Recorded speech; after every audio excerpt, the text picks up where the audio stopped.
से आपका स्वागत है संस्कृत साहित्य की आज की कड़ी में। आज हम देखेंगे एमए इग्नू से एमए जो संस्कृत विषय से कर रहे हैं उनका जुलाई 2023 में जिन्होंने एडमिशन लिया था उनका असाइनमेंट, चाहे वह फर्स्ट एडमिशन लिया था मतलब कि हो सकता है कोई सेकेंड ईयर में लिया हो सकता है कोई फर्स्ट ईयर में लिया हो, तो दोनों लोगों के लिए है। मतलब जुलाई में आपका एडमिशन हुआ है, चाहे फर्स्ट ईयर चाहे सेकेंड ईयर, तो यह पेपर तो आपका सेकेंड ईयर का ही है।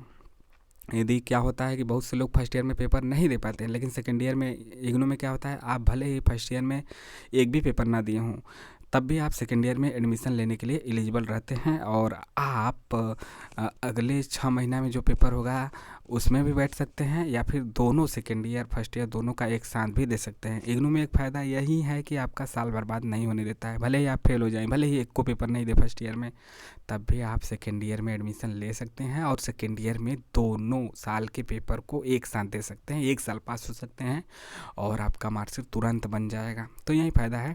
तो आइए देखते हैं, यह सेकेंड ईयर का पेपर के अंतर्गत आता है MSK 006 या फिर MSK 6। इसका जो शीर्षक है भाषा विज्ञान अनुवाद और निबंध लेखन। क्या है यहीं पे दिया है ना, भाषा विज्ञान अनुवाद और निबंध लेखन है। 100 नंबर का होता है, 30% जुड़ता है असाइनमेंट का, आपको पता ही है। आइए पेपर देखते हैं। पेपर देखने से पहले एक चीज़ याद रखिए, 31 मार्च तक आप अपने एग्जामिनेशन फॉर्म जब खुलेगा फरवरी में, तो 31 मार्च तक या उससे पहले अपना असाइनमेंट भी जमा कर दें और टर्म एंड एग्जामिनेशन फॉर्म भी भर दें। ठीक है, आपका क्या रहता है कि जो परीक्षा होता है आपका स्टडी सेंटर पे ही मिल जाता है। MSK 06 का देखते हैं, भाषा विज्ञान अनुवाद निबंध लेखन।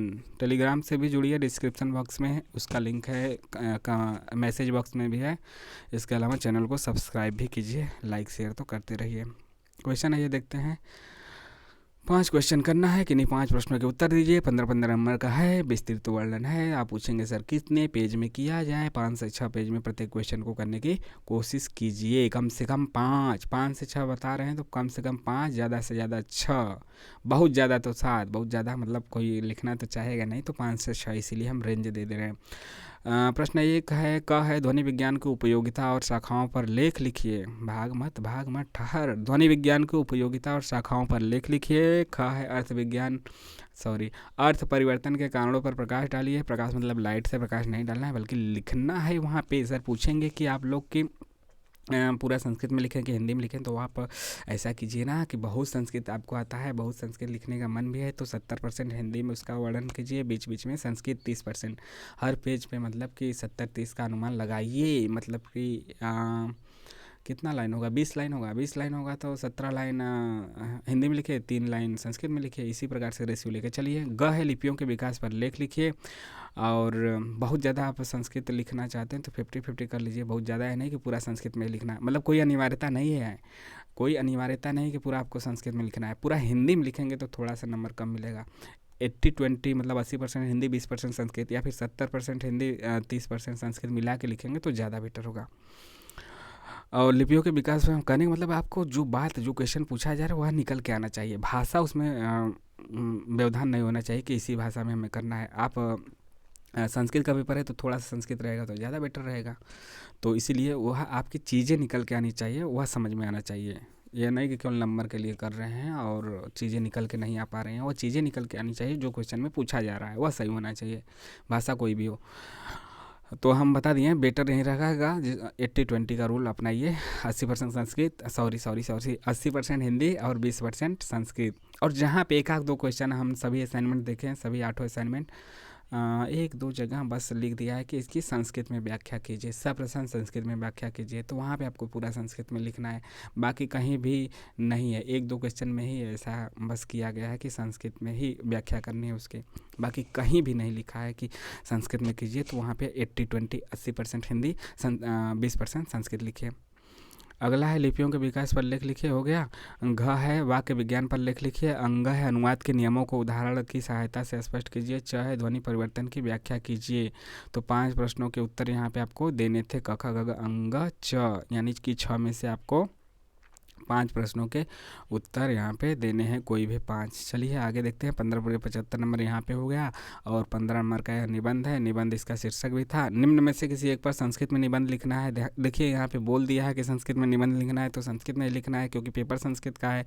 तो जहाँ पे कंपलसरी होगा वहाँ पे आपको बोल ही देगा ऊपर कि किस में करना है। तो यहाँ यह कीजिए, आपको परोपकाराय सताम विभूतयः इस पे लिखे, या फिर मुखम व्याकरणम स्मृतम, दोनों में से किसी एक पर निबंध लिखिए। पूछेंगे सर कितना बड़ा निबंध लिखे हैं? निबंध तो आप लिखिए भाई 2 पेज 3 पेज 4 पेज, तो कम से कम निबंध 3 से 4 पेज में लेके जाइए। एग्जैक्ट बोला जाए तो 3.5 पेज में, ठीक है। बहुत कम नहीं आ रहा है, बहुत कम तो 2 पेज में तो आपको लिखना ही है। औरों कम 1.5 पेज से कम तो चल ही नहीं सकता। तो कम से कम मतलब एक एवरेज मान के चलें तो 3 पेज में ले जाइए तो बहुत बेहतर रहेगा। कम आ रहा है तो 2 पेज में।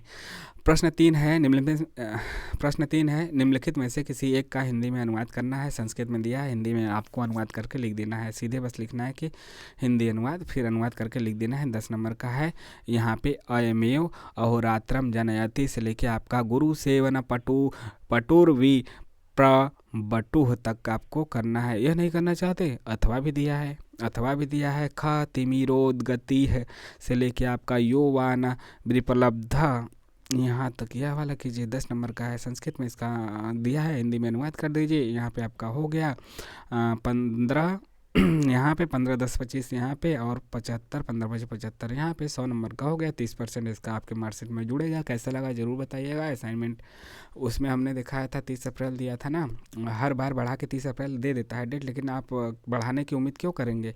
बढ़ाने की क्यों उसको करेंगे? आप पहले से ही लिखते रहिए, 31 मार्च से पहले ही आप जमा कर दीजिए, परीक्षा फॉर्म भी जमा कर दीजिए और टेंशन फ्री रहिए। उसके बाद अपना पढ़ते रहिए बीच बीच में। तो नमस्कार, चैनल को सब्सक्राइब कीजिए। मिलते हैं नए वीडियो के साथ। जय हिंद, जय भारत।